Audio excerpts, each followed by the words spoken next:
Namaste. Welcome to our next, since I forget the number, to our next talk on the Bhagavad Gita. So, the last thing I mentioned, because there wasn't much time to speak about it, was Krishna's instruction to Arjuna in the 45th verse of the second chapter of the Gita: poise your mind in tranquility. That is an absolutely marvelous idea, and is an absolutely unknown, or the way to it is absolutely unknown if you don't know yoga. There is no other way.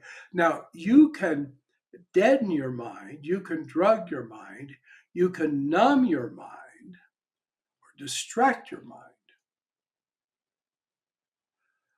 But it won't be that tranquility which is real, which is the absolute peace which is beyond all change and possibility of change. In other words, there's two ways to think of that place or level. One, beyond all creation of any kind, physical, astral, causal, or beyond your physical, astral, and causal bodies. And that's the level we need to be thinking about as yogis. And that's our true Atma. Just as God has projected the world and is observing it, and of course, living and experiencing in it, we're doing the same thing in our own little universe, our own little life sphere, and our various bodies. So, how to make it tranquil? Well, there's many ways, and we're going to talk about them. There's not just one way to do it. There are a lot of ways that lead up to the ability to do that. And this is what we're going to be talking about now. All right, Krishna says, take neither to acquire nor to hoard. Now, that seems kind of amazing. I mean, you mean we're going to sit with zero income and zero assets? He means it in the sense of so much of the world, first of all, we can't even get, and yet we grab for it. So, first of all, watch and think, do I want this? Do I want this in my life? Do I want to keep this in my life? And yes, do I want to really have the little vine covered cottage? Oh, do I really want to be the chief executive in such a company? Do I really want to have that $1 million? I've known people who took what we might call prosperity classes, and they were supposed to even set the time, the date they wanted to get their first million. You know, to succeed in stuff like that is just as bad and maybe worse than to fail. Because when you get it, you find out it's nothing. It'll hypnotize you for a while, but then what will you do? When Queen Elizabeth I was dying, she said something very significant. First, you have to know she was obsessed with jewelry, absolutely obsessed with it all her life. And if you wanted to make her happy, you gave her some piece of jewelry if you wanted to get her favor. So the woman spent decades amassing what would be a fabulous, fabulous fortune in jewels. And she was, I say, obsessed with them. And she would go and look at them and sort of touch them and hold them and so on. When she was dying, she said, all my jewels for a moment of time. But time is more precious than all her jewels, and she couldn't buy a single moment of it. Buy the jewels. The jewels remained, and she left. That is, her consciousness left. And all that she'd amassed was for nothing. She lost it, you see. Yes, life is, to a great deal, finding and losing. And it will always be that way. So we have to know of the wise way to find, which is the way of karma yoga, and the wise way to lose it in the sense of and leave it behind when its purpose is fulfilled. And if it has no purpose, you shouldn't be touching it and you should kick it out of your life right away. So he's talking back to exoteric religion, religion which tries to bend the material so that it will have a spiritual result or even a psychic or astral result, which is foolish, but that's kept people occupied for creation cycles. So he says, when the whole country is flooded, the reservoir becomes superfluous. In other words, in a place like India where you have a very hot climate and you have a rainy season, but then you have the no rainy season, and things can really dry out. So wise people dig huge ponds, virtually small lakes, or huge reservoirs, and they collect and the water is collected in that. But if a flood comes and the lake itself, the reservoir is underwater, well, the reservoir doesn't mean anything. It's no longer needed to hold water. First of all, it can't hold it anymore. So to the illumined seer, the Vedas are all superfluous. There are tons of holy scriptures in Sanatana Dharma, in the religion of India. And if we're going for the highest, for the self-realization which puts us completely out of the realm of this limited and perishable world,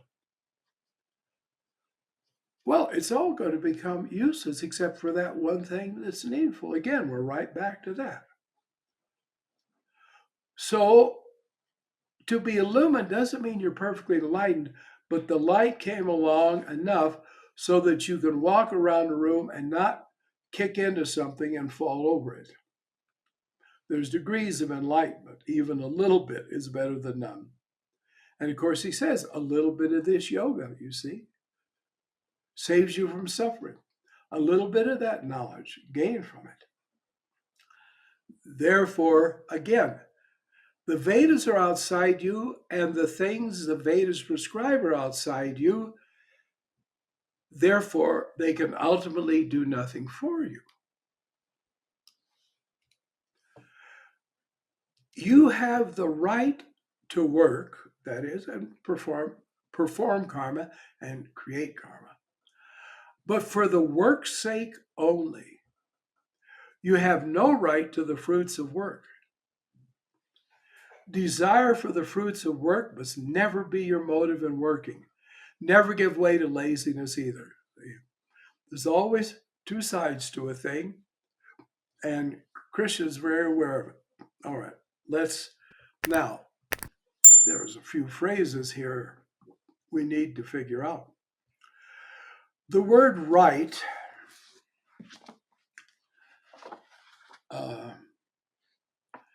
let me look here,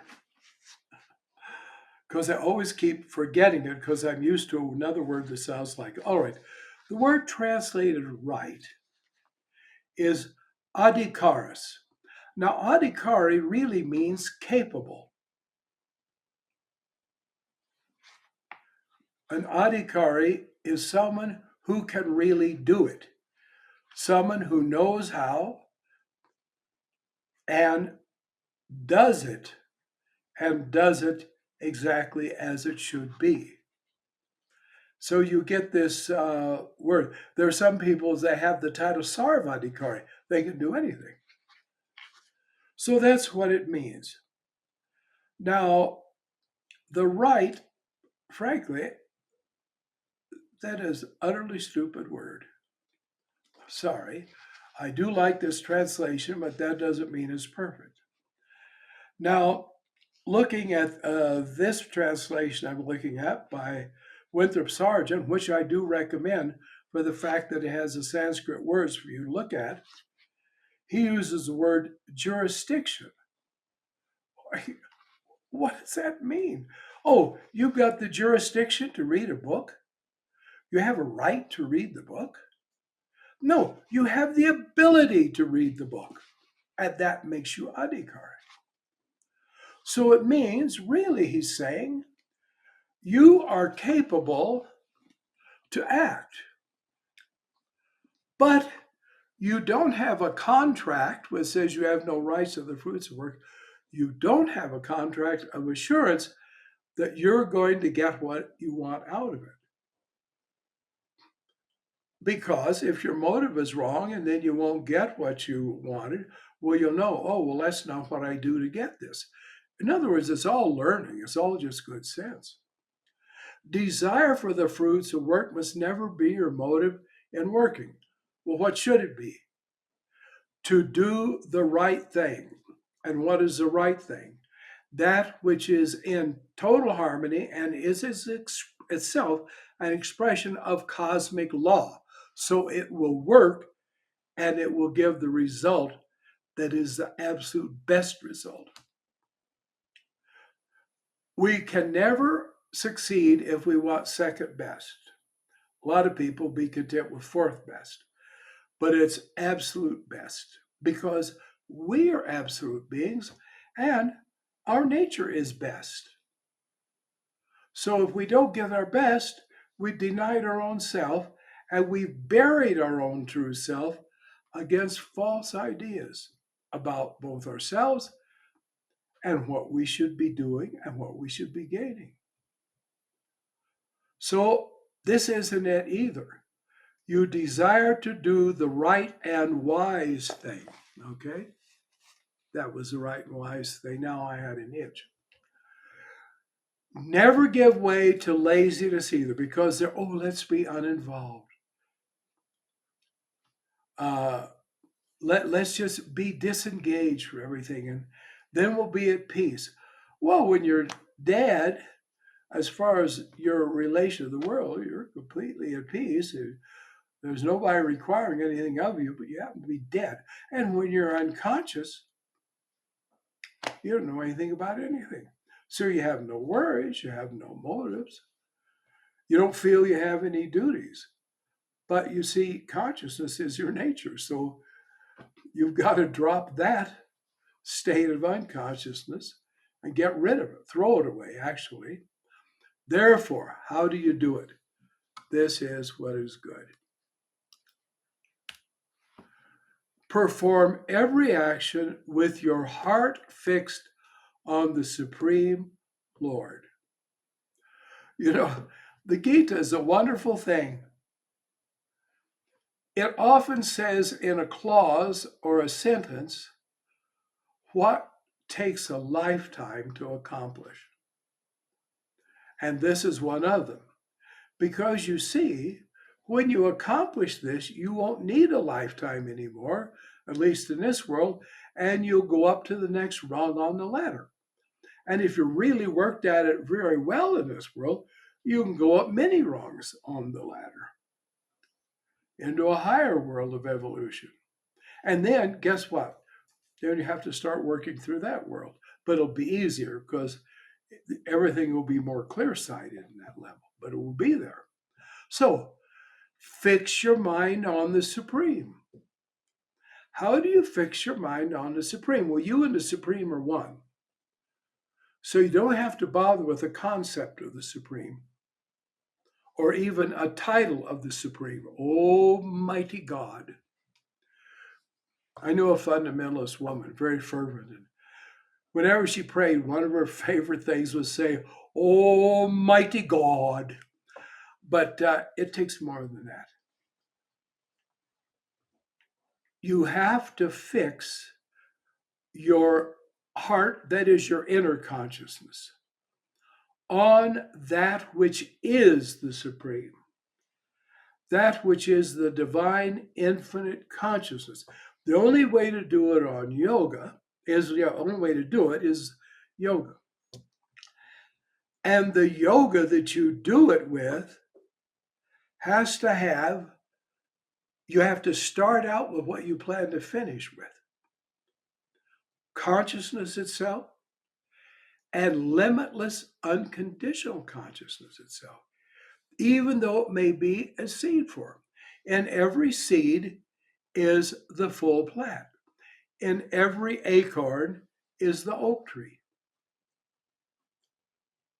So yoga is the way we plant the seed, then we prepare it, we water the ground, we see that there's nutrients in the ground, and then it begins to grow, and we foster its growth, we protect it at certain times, and we do all that's necessary until it grows to its full potential.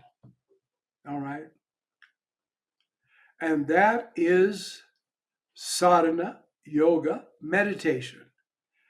And it's meditation on the very essence of your being.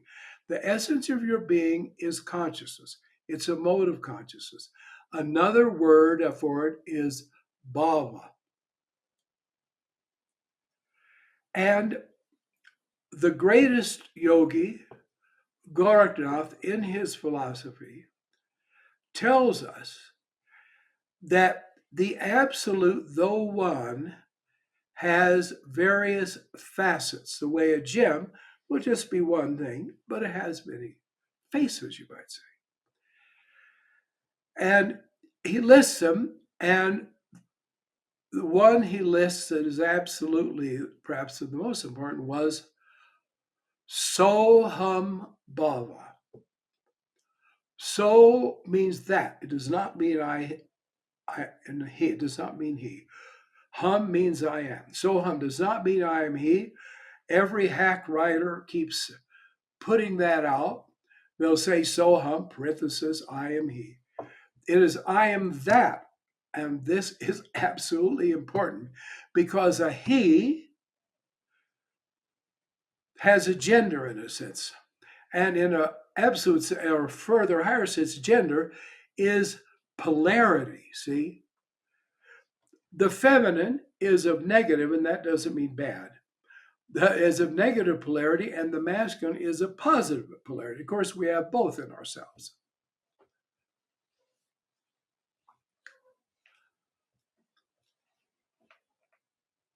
But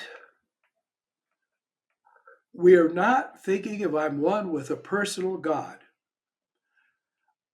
We're at one with the absolutely impersonal because since it's everything, who does it have to relate to?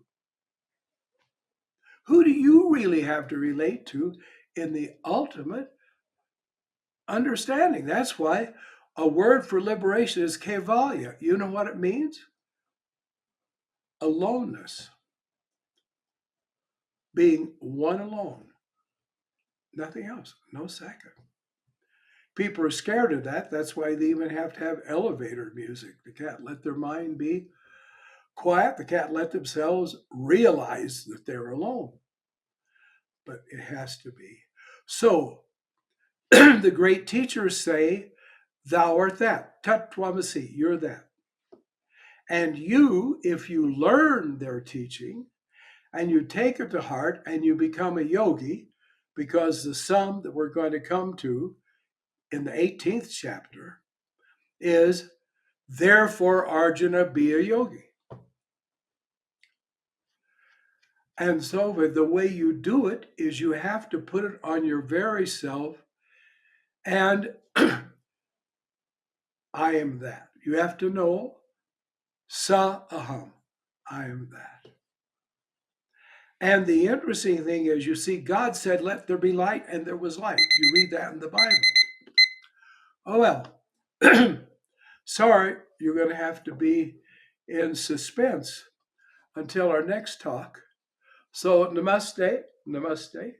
Thank you very much for being here, and I hope you return.